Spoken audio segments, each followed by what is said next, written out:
After this, Matthew 19 goes into the question of Jesus answering the Pharisees about divorce.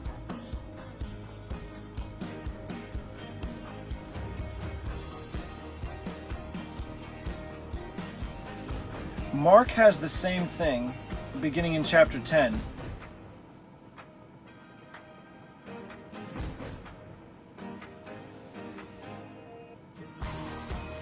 Answering questions about divorce.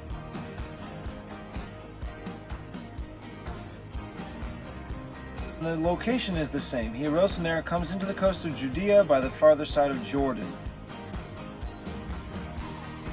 Matthew says he had finished these sayings. He departed from Galilee into the coast of Judea beyond Jordan. After that, he speaks of the self-righteous ruler.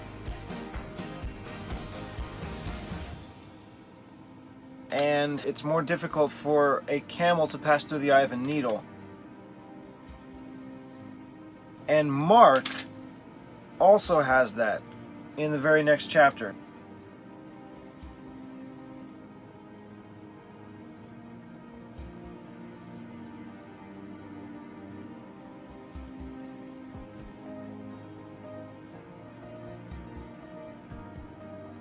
So the location is the same, what he's saying is the same.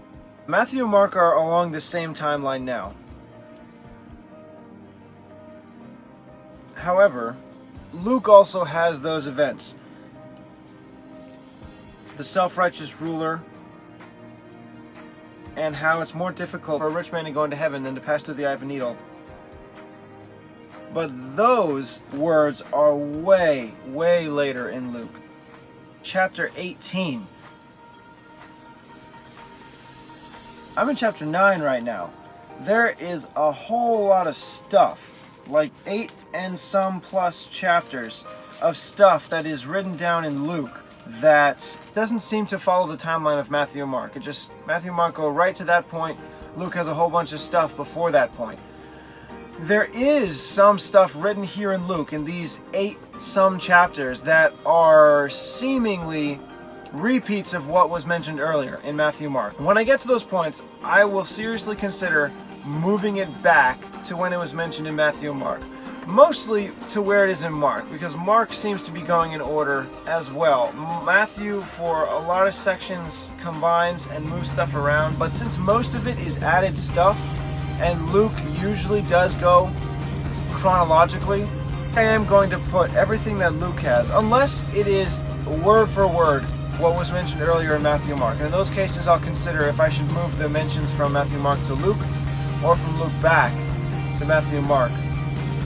But there is going to be a whole bunch of stuff in Luke before I pick up with Matthew and Mark again. During this time, a lot of stuff is added in from John as well. So for quite a while, possibly 8 full chapters, but it'll probably be most of 8 chapters. It's going to be just Luke, and then portions of John as well.